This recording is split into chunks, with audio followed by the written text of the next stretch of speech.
माँ ने अपने दिल में जेलसी को दबाने की पूरी कोशिश की। उसने जबरदस्ती हल्की मुस्कान दी और अभिमन्यु की कार की तरफ जाती हुई त्रिशा को जल्दी से रोक लिया। कहा, त्रिशा, क्या तुम्हारे पैर दर्द कर रहे हैं? तुम्हें जरूर बहुत ज्यादा दर्द हो रहा होगा। आखिरकार तुम्हें इतनी चोट जो लगी है।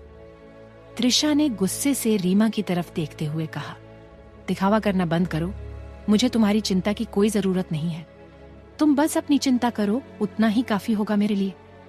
रीमा का चेहरा अचानक से दुख और पीड़ा से भर गया। उसकी आंखों में आंसू बह रहे थे और उसने अपने होंठ को काटा और डरते डरते त्रिशा की शर्ट को पकड़कर खींचा। उसने सिसकते हुए कहा, त्रिशा, ऐसा मत कहो। मैं जानती हूँ कि तुम बुरे इंसान नहीं हो। इन दिनों में तुम्हें बहुत दुख सहना पड़ा होगा। मुझे कुछ दिन और दो। मैं जल्द ही माँ और पापा को तुम्हें वापस ले जाने के लिए मना लूंगी। रीमा बिल्कुल अंतरा सिंघानिया यानी वह खुद की बायोलॉजिकल माँ की तरह दिखती थी। उनके चेहरे की कुछ अलग ही विशेषताएं थीं, स्पेशली उसकी आंखें। जब भी वह रोती तो हर पुरुष को उसे प्यार से दुलारने और चुप कराने की इच्छा होती। रीमा के अंदर आए इस अचानक से इस बदलाव से त्रिशा हैरान रह गई। त्रिशा ने मन ही मन सोचा, यह लड़की तो गिरगिट से भी कहीं ज्यादा तेज रंग बदलती है। वह पहले इतनी बेवकूफ क्यों थी? उसने इस लड़की को पहले क्यों नहीं पहचाना? पहले क्यों उसने इसे प्यारी और सौम्य लड़की समझा था? अब जब त्रिशा ने इसके बारे में सोचा तो उसे बस खुद के चेहरे पर थप्पड़ मारने की इच्छा हुई। क्या तब वह अंधी थी? किसी लड़की पर अंधा विश्वास करने के बजाय उसने किसी जरूरतमंद को अपनी आंखें दान क्यों नहीं की? त्रिशा ने हंसते हुए कहा, अगर तुम मुझे एक बार के लिए भी घृणित महसूस नहीं कराओगी तो क्या तुम मर जाओगी रीमा? रीमा ने एक नजर त्रिशा पर डाली, फिर उसने डरते हुए अभिमन्यु की ओर देखा और धीमी आवाज में कहा, अभिमन्यु, ये ठीक है, त्रिशा का स्वभाव थोड़ा बुरा हो सकता है, लेकिन वह एक अच्छी इंसान है। प्लीज आप उसे बिल्कुल भी गलत ना समझे और ना ही उसे दोष दे। रीमा इस वक्त एक परफेक्ट बहन की तरह लग रही थी, जो अपनी बहन को किसी के नजरों में बुरी बनते हुए नहीं देखना चाहती थी, भले ही वह कितनी ही गलत क्यों ना हो। त्रिशा पूरी तरह से निराशा और गुस्से से भर गई थी। वह अब और रीमा पर ध्यान नहीं देना चाहती थी। रीमा की बातें त्रिशा को अब फ्रस्ट्रेशन में डाल रही थी। कोई इतना ज्यादा ड्रामेबाज कैसे हो सकता है? इस लड़की को तो एक बेहतरीन एक्टर होना चाहिए। पता नहीं क्यों ये अपना टैलेंट यहाँ पर वेस्ट कर रही है। त्रिशा ने रीमा को पूरी तरीके से इग्नोर करने का डिसाइड किया और वह गुस्से से कार के पिछले डोर को खोलती है और कार के अंदर जाने के लिए आगे झुकी। पर वह शॉक्ड रह गई जब उसने अभिमन्यु को ठंडे स्वर में कहते हुए सुना, get off the car. Abhimanyu के शब्द सुनते ही रीमा की आंखें चमक उठी। उसकी बातें सच में जादू की तरह काम कर रही थी।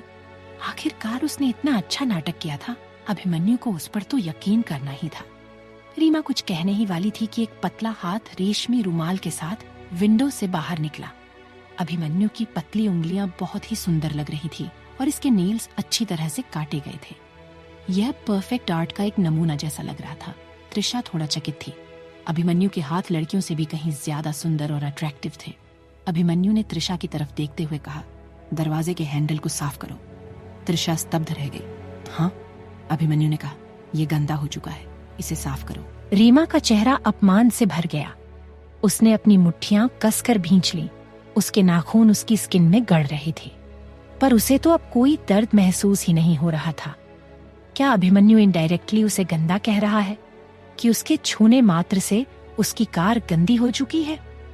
दूसरी ओर त्रिशा अभिमन्यु की इस बात से बहुत ज्यादा खुश हो गई थी, लेकिन वह और भी ज्यादा खुश हो जाती है अगर अभिमन्यु ने रीमा को यहाँ से सीधा जाने के लिए कहा होता तो।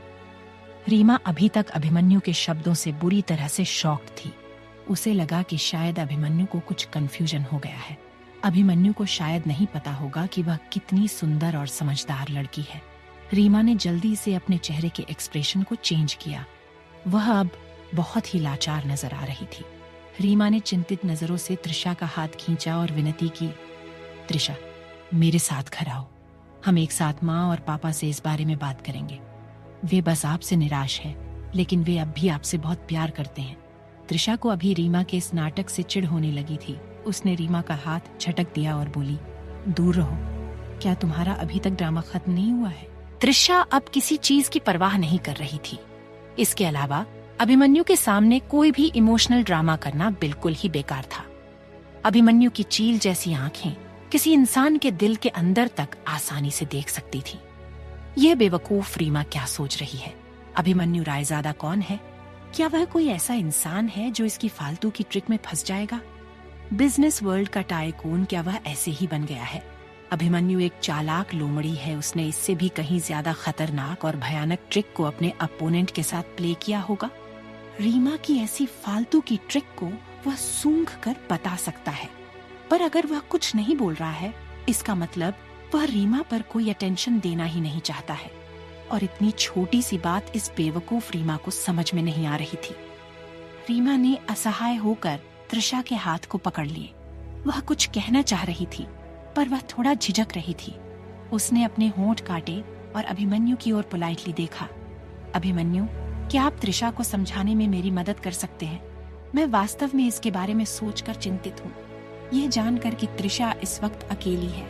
क्या होगा अगर यह किसी बुरे आदमी के संपर्क में आ गई और इसकी जिंदगी बर्बाद हो गई तब? अभिमन्यु ने त्रिशा की ओर ऐसे देखा जैसे वह रीमा की कोई बात सुनी ही ना हो।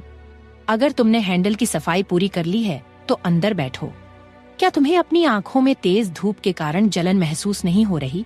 अभिमन्यु ने अपनी कोल्ड आवाज में त्रिशा से कहा। रीमा अपने आप को इतनी बुरी तरीके से इग्नोर होते हुए देखकर बिल्कुल हैरान हो चुकी थी। उसके पास अब कोई शब्द नहीं बचे थे। इतना बढ़िया अभिनय करने के बावजूद अभिमन्यु पर उसका कोई असर क्यों नहीं हुआ था? वहीं त्रिशा ने अभिमन्यु की ठंडी आवाज सुनकर अपनी लार गट की। उसने रूमाल को कसकर पकड़ लिया और कार के पीछे का दरवाजा खोला। तभी एक बार फिर अभिमन्यु की सर्द आवाज त्रिशा को अपने कानों में सुनाई दी। पैसेंजर सीट में बैठो। अभिमन्यु के शब्द बहुत ही कठोर थे। त्रिशा की बॉडी कांप उठी। उसने जल्दी से पिछले डोर के हैंडल को पोंछा और कहा, मैं बस हैंडल साफ कर रही थी। त्रिशा को ऐसा लगा जैसे वह अभिमन्यु के डर से मर ही जाएगी। खैर, वह कुछ महीनों में किसी और तरह से मर ही तो रही थी, लेकिन उसे शुरू से ही मौत से भी कहीं ज्यादा अभिमन्यु रायजादा से डर लगता था। त्रिशा ने भारी दबाव में पैसेंजर सीट का डोर खोला और अंदर चली गई। त्रिशा पैसेंजर सीट पर सावधानी से बैठी।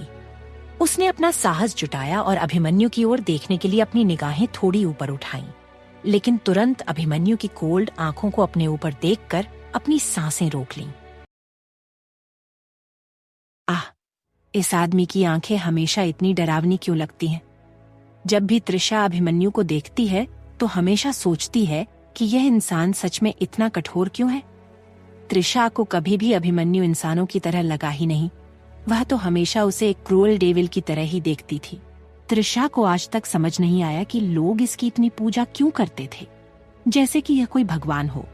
यह तो साफ तौर पर ऊपर बैठे भगवान के साथ अन्याय ही है जो लोग इसकी तुलना उनसे करते हैं। ब्लैक बिजनेस सूट पहने हुआ अभिमन्यु ड्राइवर की सीट पर बैठा था। इस वक्त उसकी कमर एकदम सीधी थी। उसने एक हाथ में ब्रांडेड वॉच थी और दूसरे हाथ को स्टीयरिंग व्हील पर रखा हुआ था। शर्ट की 2 बटन खुली हुई थी, जिससे उसका मजबूत कसा हुआ चेस्ट दिखाई दे रहा था। समुद्र जैसी गहरी काली आंखों पर सुनहरे फ्रेम वाला एक चश्मा लगा हुआ था। उनके नीचे पतले होंठों और सुंदर मोड़ वाली ठुड्डी थी। सच में इस इंसान के अंदर कोई कमी नहीं है, जैसे भगवान ने खुद इसकी नक्काशी की हो। त्रिशा अपनी डरी आंखों से अभिमन्यु को देखते हुए कुछ देर के लिए उसके हैंडसम चेहरे में ही खो गई थी। वहीं अभिमन्यु ने त्रिशा को घूरते हुए अपनी निगाहें नीचे कर लीं। उनके चेहरे पर कोई एक्स्ट्रा इमोशन नहीं थे सिवाय उसके चेहरे की कठोरता के, पर उसका चेहरा अब काफी शांत दिखाई दे रहा था। हालांकि त्रिशा को पता था कि यह आदमी जितना ज्यादा शांत दिखाई दे रहा है, वह उस समय उतना ही ज्यादा डरावना होता है। अभिमन्यु ने अपनी आंखों को ऊपर उठाया और अपनी काली गहरी निगाहों से त्रिशा को देखते हुए कहा, तुम अभी तक नहीं सुधरी। तुम अभी भी बिल्कुल पहले की तरह ही स्टूपिड हो। देखा तुमने कितनी बुरी तरीके से खुद को घायल करवा लिया है। क्या तुम थोड़ी सी भी कम बेवकूफ हो सकती हो त्रिशा? अभी त्रिशा अपने ख्यालों में गुम ही थी कि अचानक से अभिमन्यु की आवाज उसके कानों में सुनाई दी। अभिमन्यु की आवाज ठंडी थी, जैसे सर्दियों में तेज धूप में बर्फ का झोंका, बेहद सर्द और अंदर तक कांपा देने वाला। त्रिशा 1 सेकंड पहले एक बहादुर लड़की थी, लेकिन अब एकदम से वह भीगी बिल्ली बन गई थी। त्रिशा ने थोड़ा सा डर से झिझकते हुए कहा, नहीं, दरअसल मैं यहाँ से गुजर रही थी और अचानक से मैं इन लोगों के बीच में फंस गई और खुद को बचा नहीं पाई। इसीलिए यह। इसके बाद त्रिशा को क्या कहना है उसे कुछ समझ में ही नहीं आ रहा था। आखिरकार वह इस डेविल को और क्या सफाई दे सकती थी। वैसे भी इसके सामने कुछ भी कहना बेकार ही था। हो तो तुम मानती हो कि तुम बेवकूफ हो, इसीलिए तुम लोगों का काफी आसान शिकार बन जाती हो, है ना? त्रिशा ने तुरंत जवाब दिया, नहीं नहीं, ऐसा नहीं है। दरअसल वह लोग काफी ज्यादा थे और मैं अकेली, इसीलिए मैं खुद को प्रोटेक्ट नहीं कर पाई। मैं बस। अभिमन्यु त्रिशा को बीच में टोकते हुए कहा, कोई फर्क नहीं पड़ता कि वहां कितने लोग थे। अगर तुम्हारे पास जरा भी दिमाग होता तो तुम उन लोगों से आसानी से निपट सकती थी। जब तुम्हें पता था कि तुम्हारे अंदर इतनी स्ट्रेंथ नहीं है तो तुम्हें उन लोगों से उलझने के बजाय उन्हें चकमा देकर वहां से भाग जाना चाहिए था। पर तुम वहां तब तक खड़ी रही जब तक उन्होंने तुम्हें चोट नहीं पहुंचा दिया। तुम सच में एक स्टूपिड हो। त्रिशा अभिमन्यु से डांट खाने के बाद किसी बच्चे की तरह अपना सर नीचे झुका लिया, जैसे वह अपनी गलती को एक्सेप्ट कर रही हो। पर त्रिशा थोड़ी हैरान थी। हालांकि अभिमन्यु उसे डांट रहा था, पर फिर भी उसकी आवाज पहले जैसी कठोर नहीं थी, बल्कि वह काफी सॉफ्ट हो चुकी थी। पर क्यों? अभिमन्यु की आवाज उससे बात करते वक्त सॉफ्ट क्यों हो गई? ये एक आश्चर्यजनक बात थी कि यह इंसान किसी के साथ इतना जेंटल होकर बात भी कर सकता है। त्रिशा अपनी कंफ्यूज लुक के साथ अभिमन्यु की तरफ देखा, पर उसकी तरफ देखते ही त्रिशा की आंखें शौक से बड़ी हो गईं। इस वक्त अभिमन्यु के चेहरे पर हल्की सी मुस्कान बिखरी हुई थी। वह उसी की तरफ देखते हुए मुस्कुरा रहा था। त्रिशा को थोड़ी देर के लिए तो यकीन ही नहीं हुआ। क्या सच में यह डेविल मुस्कुरा रहा है? वह कुछ देर के लिए शौक से जम गई, लेकिन शॉक्ड होने के बावजूद भी त्रिशा को अभिमन्यु की मुस्कान बहुत कोमल लगी, बिल्कुल साफ आकाश की पहली धूप की तरह। लेकिन उसकी मुस्कान देखने के बाद भी त्रिशा को डर लग रहा था, क्योंकि वह जानती थी कि यह आदमी कितना निर्दयी था। फर्क नहीं पड़ता कि फिलहाल वह कितना चार्मिंग और हैंडसम लग रहा है तो वह क्रूअल अभिमन्यु रायजादा ही। यह आदमी एक ही समय में किसी के लिए बहुत जेंटल तो किसी के लिए बहुत कठोर कैसे हो सकता है? त्रिशा यही सोच रही थी कि दुनिया में कितने लोग होंगे जिसने अभिमन्यु रायजादा की मुस्कुराहट को देखा होगा। शायद कुछ गिनती में ही आते होंगे जिन्होंने उसे हंसते हुए देखा होगा। और लड़कियों के मामले में तो वह कंफर्म थी कि वह पहली लड़की होगी जिसने अभिमन्यु की यह शानदार मुस्कुराहट को देखा था, क्योंकि उसने कभी भी इस इंसान की काइंडनेस के बारे में नहीं सुना। हमेशा अभिमन्यु के बारे में जो भी वह सुनती थी वह बुरी और डरावनी ही होती है। वह हमेशा यह जानने को क्यूरियस रहती थी कि यह जानते हुए कि अभिमन्यु कितना क्रूएल और निर्दयी है, फिर भी लोग उसके आगे पीछे क्यों घूमते रहते हैं? खास तौर पर लड़कियां वह उसके लिए क्यों इतनी पागल थी? क्या उन लोगों के अंदर जरा भी दिमाग नहीं था कि अगर अभिमन्यु को उन लोगों पर थोड़ा भी गुस्सा आया तो शायद वह दोबारा इस दुनिया में दिखाई ही न दे? खैर, अगर कोई जानबूझकर मरना चाहता हो तो उन्हें फिर कौन ही बचा सकता है। फिलहाल तो मुझे अपने ऊपर ध्यान देना चाहिए, क्योंकि मेरे पास इस जिंदगी में वक्त बहुत कम है और मैं इसे इस डेविल रायजादा के सामने कोई गलती करके उस वक्त को और कम नहीं करना चाहती। जितना भी वक्त है मैं उसे खुलकर जीना चाहती हूँ।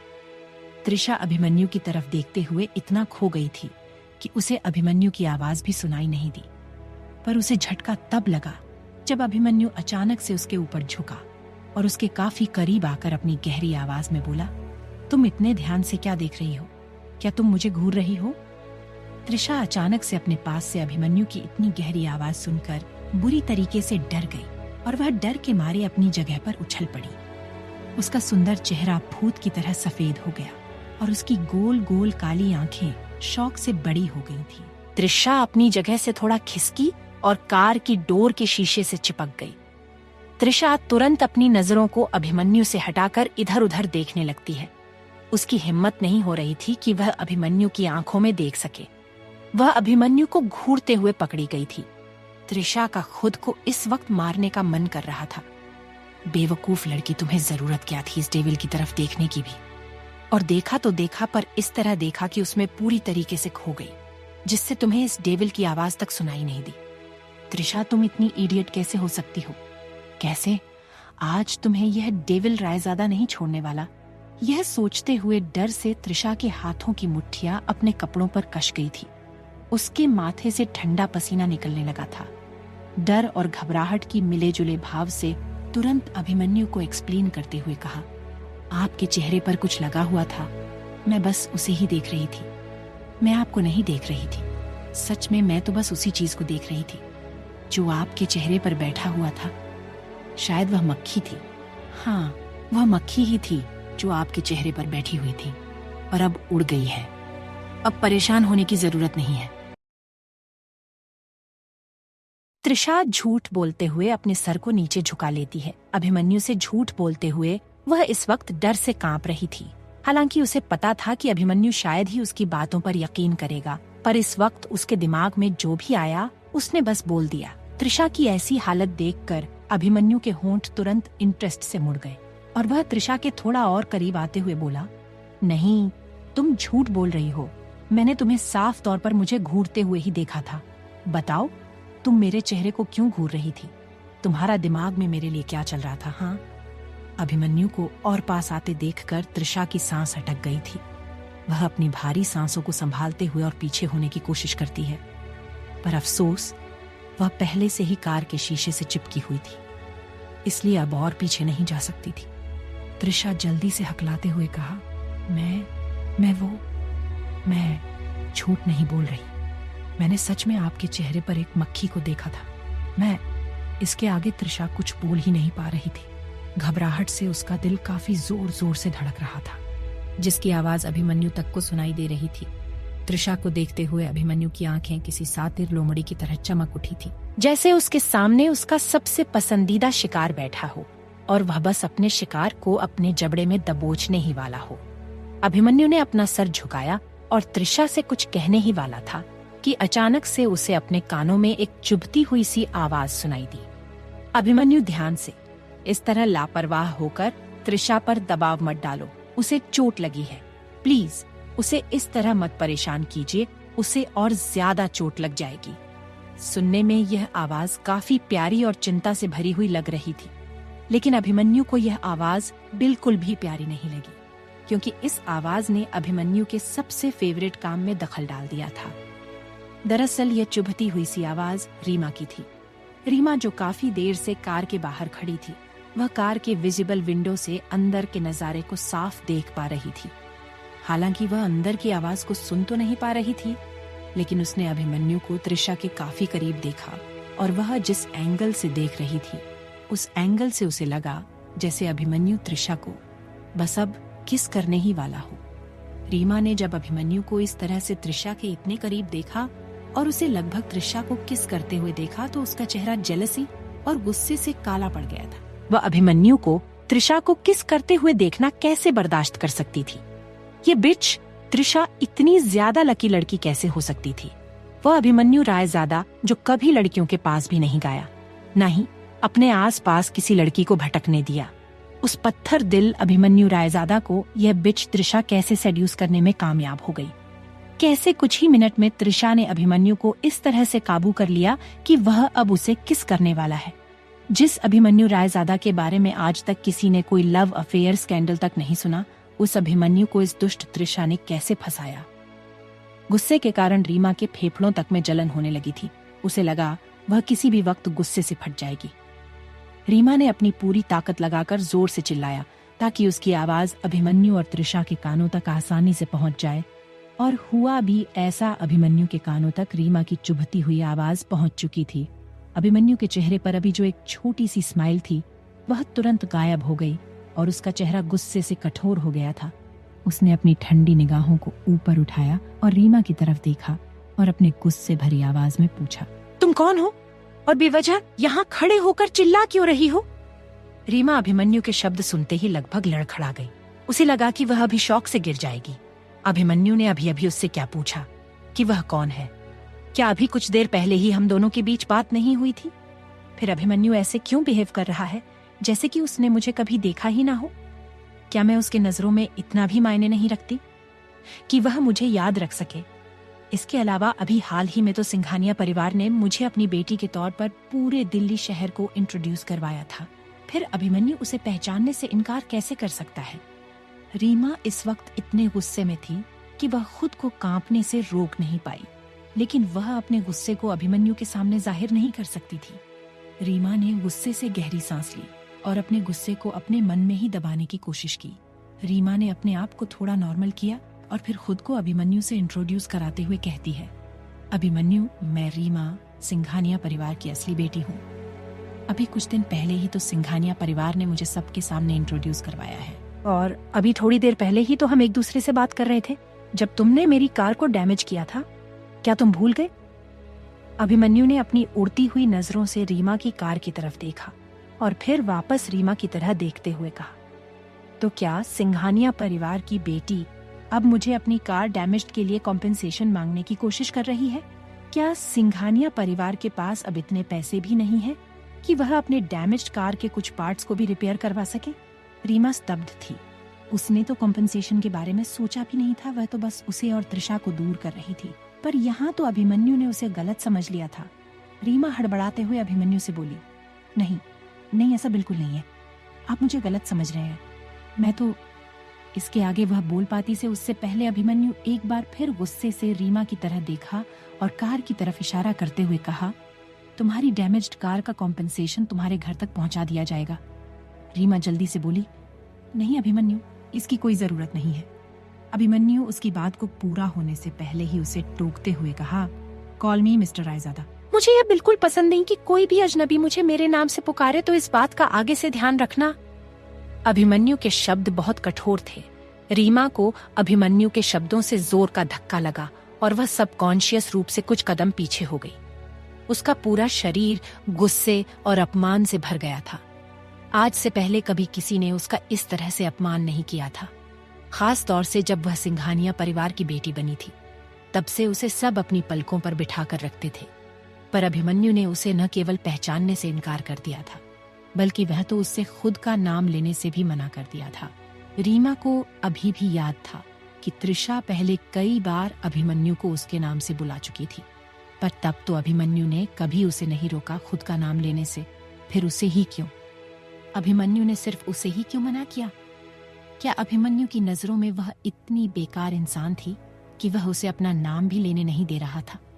रीमा को त्रिशा से इतनी ज्यादा नफरत हुई कि उसे लगा कि वह अभी त्रिशा को जान से मार दे। इस बिच को हमेशा उससे हर एक चीज बेहतर ही क्यों मिलती है? चाहे वह किसी भी हाल में क्यों न रहे, हर कोई उसके आगे पीछे ही घूमता है।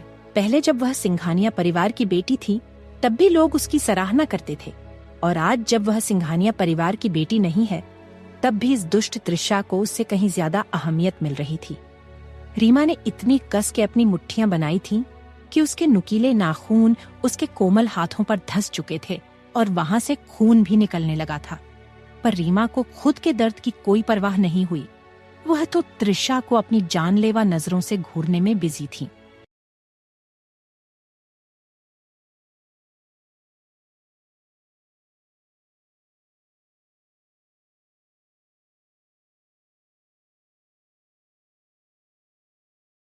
इस बीच त्रिशा, जो डरी हुई कार के विंडो से चिपकी हुई थी, उसने जब अभिमन्यु को रीमा से बात करते हुए देखा तो वह थोड़ी सी रिलैक्स हुई और उसने गहरी सांस ली। फिलहाल के लिए तो वह रीमा का शुक्रिया करना चाहती थी, उसे बचाने के लिए। अगर सही टाइम पर उसने आवाज नहीं दी होती तो आज पता नहीं उसका क्या ही होता। अब अभिमन्यु का ध्यान उस पर नहीं था, इसलिए वह थोड़ा सा खिसक कर अपनी सही जगह पर आकर बैठ गई थी और वह भी पलट कर रीमा की तरफ देखने लगी। रीमा को देखते हुए त्रिशा थोड़ी देर के लिए कंफ्यूज हो गई। उसे समझ नहीं आया कि रीमा चेहरे के इतना गुस्सा किस बात के लिए दिखाई दे रहा है। सिर्फ इसलिए क्योंकि अभिमन्यु ने उसे पहचानने से इनकार कर दिया। पर इसमें कोई नई बात तो नहीं थी। अभिमन्यु हमेशा से ही इतना अकड़ू और घमंडी था। ज्यादातर लोगों के साथ अभिमन्यु का व्यवहार ऐसा ही होता था, और रीमा तो पहले से इन सब चीजों के बारे में जानती थी, तो फिर उसे इतना ज्यादा गुस्सा किस बात का आ रहा है? त्रिशा अभी रीमा के एक्सप्रेशन को पढ़ने की कोशिश कर ही रही थी कि तभी उसे अभिमन्यु के कार के गियर दबाने की आवाज आई, और फिर कुछ ही मिनट में ब्लैक बेंटले कार जोरदार आवाज के साथ वहां से निकल गई। रीमा वहां खड़ी हो कार से निकलने वाले धुएं को देख रही थी और अपने हाथों की मुट्ठियां भींचे हुए गुस्से से कांप रही थी। उसके पीछे के जो बाकी लोग खड़े थे वो भी जेलसी और गुस्से से पागल हो गए थे। मोना धीरे से चलकर रीमा के पास आई और गुस्से से अपने दांत पीसते हुए रीमा से पूछा, ये बिच त्रिशा कब अभिमन्यु रायजादा के इतना क्लोज आ गई है कि अभिमन्यु रायजादा जैसा इम्प्रेसिव इंसान उसे अपनी कार में बैठाकर उसे लिफ्ट दे रहा है? रीमा ने ठंडे स्वर में कहा, मुझे कैसे पता चलेगा क्या मैं उसकी कोई बॉडीगार्ड हूं जो उसके आगे पीछे उसकी जानकारी लेते फिरूं? रीमा ने कार को दूर जाते देखा और उसकी आंखें नफरत से चमक उठीं। वही कार में अब जब त्रिशा अभिमन्यु के साथ पूरी तरह से अकेले थी तो उसे ऐसा महसूस हुआ जैसे वह अभिमन्यु की कार के अंदर सुइयों की नोक पर बैठी है। त्रिशा को अब लग रहा था कि रीमा के साथ झगड़ा करना ज्यादा बेहतर था बजाय इस कार में अभिमन्यु के साथ बैठने के। अभिमन्यु त्रिशा को कब से नोटिस कर रहा था कि वह किस तरह से अपनी जगह पर अनकंफर्टेबल होकर बैठी है, जैसे कि वह कार की सीट पर नहीं बल्कि तपती धूप से जलते हुए पत्थर में बैठी हो। अभिमन्यु को त्रिशा ऐसे डरते हुए काफी अडोरेबल लग रही थी। वह किसी क्यूट से पप्पी की तरह डरी सहमी सी बैठी हुई थी। अभिमन्यु को त्रिशा के साथ ऐसे खेलने में काफी मजा आ रहा था। उसने त्रिशा को और ज्यादा परेशान करने के इरादे से अपने चेहरे को सख्त बनाया और फिर अपने कोल्ड आवाज में त्रिशा से पूछा, मैं तुम्हें हमेशा ऐसी दयनीय और हेल्पलेस स्थिति में ही क्यों देखता हूँ? त्रिशा, जो अपने डर को कंट्रोल करने में पूरी तरीके से फोकस थी, वह अभिमन्यु की ठंडी आवाज सुनकर लगभग अपनी सीट पर उछल ही पड़ी थी। पर जब वह अभिमन्यु के सवाल पर गौर करती है तो वह काफी एम्बैरेस हो जाती है। हाँ, अभिमन्यु सही ही कह रहा था। वह जब भी अभिमन्यु से मिलती है तो वह कभी या तो किसी से पिट रही होती है या किसी से अपमानित हो रही होती है। सच में वह अभिमन्यु जैसे परफेक्ट और सोफिस्टिकेटेड इंसान के सामने एक इडियट से कम नहीं थी। त्रिशा ने ऑकवर्ड स्माइल के साथ अपने एम्बैरेसमेंट को छिपाते हुए कहा, शायद मैं कुछ ज्यादा ही आउटस्टैंडिंग हूँ, इसीलिए लोग हमेशा मुझसे जेलस रहते हैं। अभिमन्यु ने फुसफुसाकर कहा, नहीं, शायद तुम कुछ ज्यादा ही बेवकूफ हो, इसलिए लोग आसानी से तुम्हें अपना शिकार बना लेते हैं। त्रिशा ने शर्मिंदगी और डर से अपना सर नीचे झुका लिया। उसने पलटकर अभिमन्यु को जवाब देने की कोशिश नहीं की, जैसे वह एक्सेप्ट कर रही हो कि अभिमन्यु जो कह रहा है वह सब सच है। हाँ, बिल्कुल वह बेवकूफ ही तो थी जो पहले रीमा के जाल में फंस गई और रीमा के जाल से बचकर निकल पाती। उससे पहले ही वह इस डेविल के चंगुल में फंस चुकी है। वह रीमा से तो लड़ सकती थी, पर वह इस डेविल रायजादा से कैसे लड़े? त्रिशा ने साहस जुटाया और अपनी आंखों को उठाकर अभिमन्यु की तरफ देखा और धीमी आवाज में उससे कहा, मिस्टर रायजादा, मेरी मदद करने के लिए धन्यवाद। अब मुझे आपका कीमती समय और बर्बाद नहीं करना चाहिए। आप मुझे आगे कहीं छोड़ सकते हैं। अभिमन्यु ने एक नजर त्रिशा की ओर देखा और फिर उससे अपनी ठंडी आवाज में कहा, कॉल मी अभिमन्यु। तुम मुझे अभिमन्यु बुला सकती हो। त्रिशा शॉक थी। क्या अभी कुछ देर पहले ही इसने रीमा को अपने नाम को पुकारने से मना नहीं किया था और अब मुझसे कह रहा है कि वह उसके नाम से उसे बुला सकती है? क्या यह इंसान कभी भी नॉर्मल इंसानों की तरह बिहेव कर सकता है? ऑफ कोर्स, ये सब त्रिशा मन ही मन सोच रही थी। उसकी इतनी हिम्मत नहीं कि वह अभिमन्यु को उसके मुंह पर यह सब कह सके। त्रिशा अपने ख्यालों की दुनिया से बाहर तब आई जब उसे अभिमन्यु की आवाज सुनाई दी, मैं तुम्हें हॉस्पिटल ले जा रहा हूँ। इस वक्त तुम्हारे पैरों को इलाज की सख्त जरूरत है। हॉस्पिटल? हॉस्पिटल का नाम सुनते ही त्रिशा को आज सुबह जो डॉक्टर ने बताया था वह सब याद आ गया और अपने कैंसर को याद करते ही त्रिशा का सुंदर चेहरा तुरंत ही डर से पीला पड़ गया था। त्रिशा सबकॉन्शियस रूप से जोर से चिल्लाकर कहा, नहीं नहीं, ये इतना भी जरूरी नहीं है। ये बहुत परेशानी भरा हो जाएगा। मैं ठीक हूँ, वैसे भी मुझे कोई दर्द नहीं हो रहा है। अभिमन्यु ने एक हाथ से स्टीयरिंग व्हील को पकड़ा और दूसरे हाथ से पानी की एक बिना लेबल वाली बोतल निकाली और उसे त्रिशा को पकड़ाते हुए कहा, रिलैक्स, पहले इसे पी लो। त्रिशा ने उस बिना लेवल वाली बोतल को देखा और कंफ्यूज लुक के साथ अभिमन्यु की तरफ देखने लगी। अभिमन्यु ने एक नजर त्रिशा के कंफ्यूज चेहरे को देखा और फिर अपने गंभीर आवाज में उससे कहा, इसे पी लो। इसे पीने से तुम्हें तुम्हारे इस बिना दिमाग वाले सर को शांति मिलेगी। त्रिशा एकदम से स्पीचलेस हो गई थी। ओह अभिमन्यु, आपका सेंस ऑफ ह्यूमर काफी अच्छा है। तभी गाड़ी रेड लाइट पर रुकी। रेड लाइट को देखते हुए त्रिशा के पास अचानक एक बोल्ड आइडिया आया। उसने मन ही मन गिनती गिनते हुए अपने होंठ काटे। जब ग्रीन लाइट होने में सिर्फ 10 सेकंड बाकी थे तो त्रिशा ने सेफ्टी बेल्ट उतार दी और कार का दरवाजा खोला और तेजी से कार से बाहर जंप कर गई। त्रिशा को अपने इस बोल्ड एक्शन के लिए केवल कुछ सेकंड लगे। अगली कार का ड्राइवर अपने ब्रेक छोड़ने ही वाला था, लेकिन जब उसने त्रिशा को अपनी कार के पास से भागते देखा तो उसने रोक दिया। त्रिशा ने अपनी चोटों को नजरअंदाज कर दिया। वह तेजी से भागी, मानो वह अपनी जान बचाने के लिए भाग रही हो। वह भागते हुए डर और घबराहट दोनों महसूस कर रही थी। हालांकि यह अभिमन्यु के साथ हॉस्पिटल में जाने से तो बेहतर था, भागते हुए त्रिशा ने मन ही मन सोचा, मैं पहले से ही मर रही हूँ। मैं अब इस डेविल रायजादा के साथ रहकर और अधिक कष्ट नहीं सहना चाहती। त्रिशा को भागते देख अभिमन्यु की सुंदर आंखें कठोर हो गई थी। ट्रैफिक लाइट पहले से ही हरी हो गई थी। पीछे की कार त्रिशा को हॉर्न दे रहे थे, पर त्रिशा उसे इन सब चीजों की कोई परवाह नहीं थी। वह तो बिना सोचे समझे अपनी पूरी ताकत लगाकर बस सामने की तरफ भागती जा रही थी। नॉर्थ दिल्ली के एक छोटे से अपार्टमेंट में। अपार्टमेंट देखने से काफी छोटा और पुराना लग रहा था। दीवारों की हालत काफी जर्जर और नाजुक दिखाई दे रही थी। छत पर लगा हुआ पुराना पंखा घूमते हुए काफी शोर कर रहा था। खराब वेंटिलेशन के कारण कमरे में सांस लेना मुश्किल हो रहा था।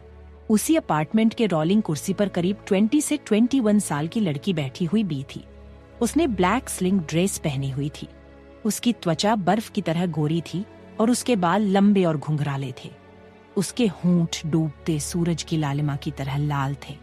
वह बिल्कुल डरावनी कहानियों की एक चालाक लोमड़ी की तरह दिख रही थी। लड़की ने अपनी उंगलियों के बीच आधी जली हुई सिगरेट को पकड़ा हुआ था। लड़की ने भौहें सिकोड़ लीं और अचानक गुस्से से गुर्राई, त्रिशा पागल लड़की, मैंने तुम्हें पहले ही नहीं बताया था कि रीमा एक बिच है, लेकिन तुमने मुझ पर विश्वास नहीं किया। अब तुम देखो, उसने तुमसे सब कुछ छीन लिया जो भी तुम्हारे पास था। अब तुम बिल्कुल अकेली रह गई हो। तुम्हारे पास कुछ भी नहीं है। वह हमेशा ही तुमसे जलती थी और तुम उसे एक अच्छी दोस्त मानती रही, और देखो उसने तुम्हारी दोस्ती का क्या सिला दिया है। त्रिशा एक खाली इमोशंस के साथ सोफे पर गिर गई और उदासी से कहा, वे वैसे भी मेरे अपने नहीं थे, तो रीमा उन्हें मुझसे कैसे छीन सकती है? साफ तौर पर वह पहले से ही रीमा के बायोलॉजिकल पेरेंट्स थे। मेरे पास उन्हें दोष देने का हक नहीं है। मैं तो गलती से उनके पास पहुंच गई थी, लेकिन आप सब ठीक है।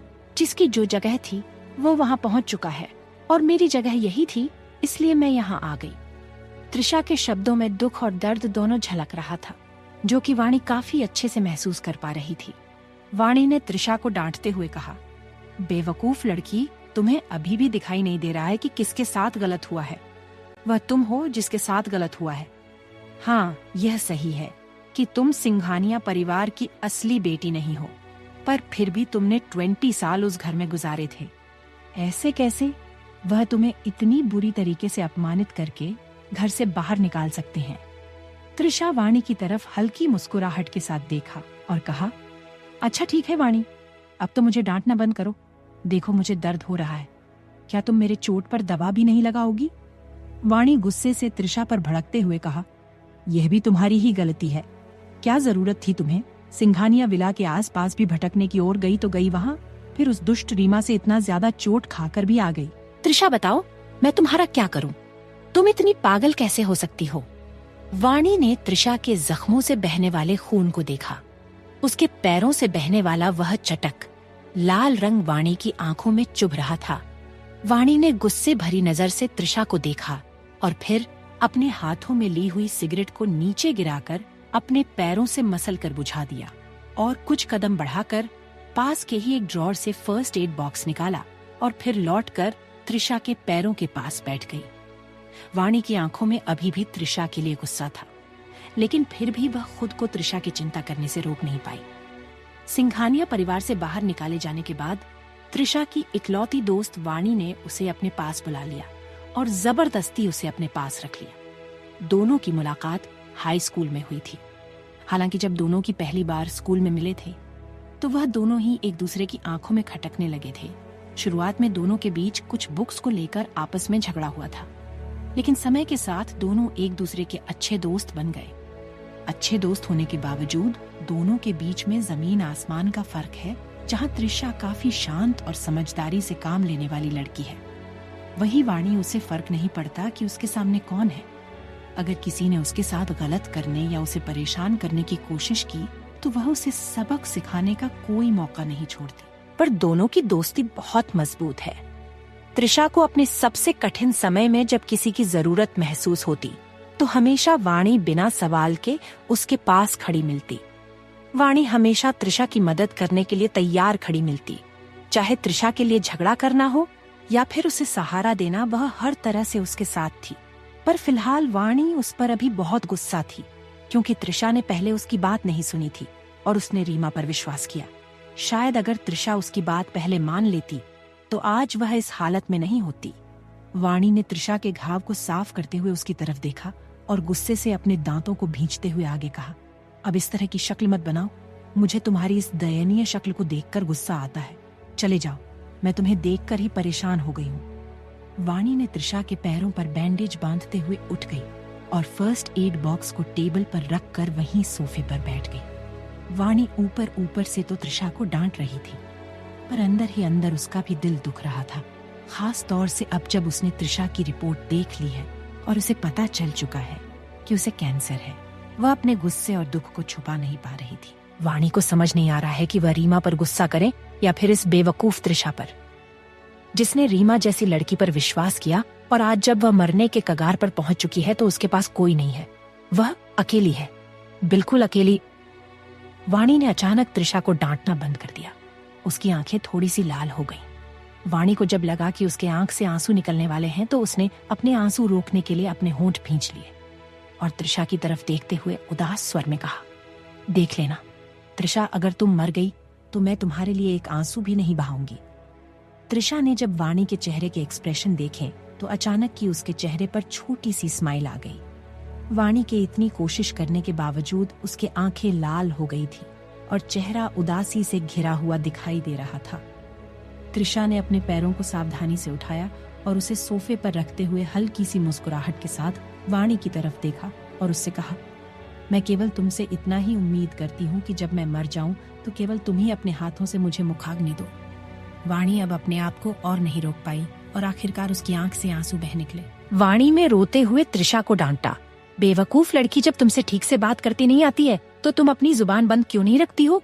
मुझे तुम्हारी यह बकवास सुनने में कोई इंटरेस्ट नहीं है, तो आइंदा मुझसे इस तरह की वाहियात बातें करने की हिम्मत मत करना, नहीं तो मैं तुम्हें बता रही हूँ त्रिशा, मैं खुद तुम्हें अपने हाथों से मार दूंगी। त्रिशा थोड़ा जोर से हंस दी और वाणी से बोली, तुम्हें पता है वाणी, तुम रोते हुए बिल्कुल किसी डरावनी मूवी के चुड़ैल जैसे लगती हो। ठीक है, तुम मेरे सामने तो रो सकती हो, लेकिन किसी और के सामने इस तरह रोने मत लग जाना, नहीं तो वह बेचारा डर ही जाएगा। वाणी रोते हुए चिल्लाई, त्रिशा, सच में तुम्हारे अंदर अभी भी मजाक करने की हिम्मत है। वाणी ने अपने आंसुओं को पोंछा और अचानक से खड़ी हो गई और त्रिशा की तरफ देखते हुए गंभीरता से बोली, आज रात मेरे साथ शार्किंग नाइट क्लब चलो। शार्किंग नाइट क्लब वह जगह थी जहां वाणी प्रेजेंट में काम कर रही थी। ये दिल्ली की एक शानदार क्लब है। किस लिए? त्रिशा ने कंफ्यूजन से वाणी से पूछा। वाणी ने त्रिशा को घूरते हुए कहा, क्या किस लिए? क्या तुम्हें राहुल पसंद नहीं है? आज रात मैं तुम्हारी उसके साथ एक स्पेशल नाइट अरेंज करती हूँ। मुझे पता है, राहुल का आज रात का शार्किंग नाइट क्लब में एक रूम बुक है। त्रिशा वाणी के शब्दों से स्पीचलेस थी। उसने तुरंत अपना सिर हिलाया, बिल्कुल नहीं, उसे मुझ में कभी कोई भी इंटरेस्ट नहीं है। वह पहले से ही मुझे देखना नहीं चाहता। अगर मैंने ऐसा किया तो वह मुझसे और भी नफरत करने लगेगा। वाणी ने थोड़ा जोर से कहा, तुम्हारा क्या मतलब है? तुम पहले ही मर रही हो, तुम्हें उस बेवकूफ राहुल की परवाह क्यों है? तुम बस बेवजह उस स्टूपिड राहुल से डरती रहो, उसके नाराज होने या खुश होने की परवाह करती रहो। क्या तुम अपने पछतावे को अपनी कब्र पर ले जा रही हो? मुझे कुछ नहीं पता, तुम मेरे साथ चल रही हो, क्या पता उसके साथ वक्त बिताने पर वह तुम्हारी भावनाओं को समझ ले। त्रिशा की आंखों की चमक फीकी पड़ गई। वाणी को लगा कि शायद त्रिशा फिर से मना करने वाली है, लेकिन उसे आश्चर्य हुआ जब त्रिशा ने थोड़ी देर बाद कहा, तुम सही कह रही हो, मेरे पास अब ज्यादा समय नहीं है, मुझे एक चांस तो लेना ही चाहिए। आखिर मैं कब तक पछतावे भरी जिंदगी जीती रहूंगी।